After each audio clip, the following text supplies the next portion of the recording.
L'appui à la FAPBM permet de couvrir l'intégralité du territoire national avec des procédures éprouvées et un partenaire de première qualité.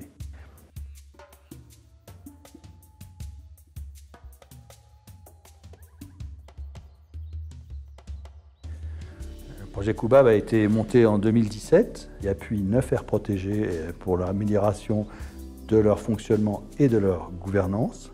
La Fondation pour les aires protégées va prendre le relais de l'AFD grâce à une dotation que l'AFD avait apportée en 2020 à la Fondation pour les aires protégées.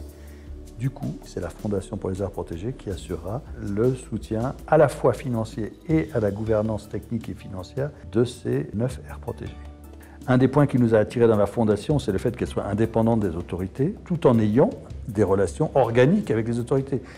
On a prévu de continuer à l'accompagner financièrement pour pouvoir toucher un maximum d'aires protégées, y compris des toutes petites, difficilement accessibles, mais que la Fondation a les moyens de toucher. Dans la perspective de la COP 15 pour la Convention des Nations Unies pour la biodiversité, on invite Madagascar à augmenter son taux de protection globale du territoire.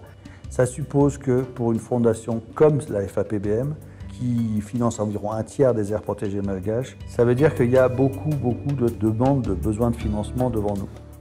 Et donc, je peux témoigner que les équipes de la FAPBM assurent à la fois une bonne valorisation de leur capital dans des conditions fiduciaires excellentes, avec un haut souci d'éthique financière dans les placements et dans l'usage des fonds, assurent une distribution efficace, un suivi à la fois des acteurs de conservation et des résultats qu'ils obtiennent sur le terrain.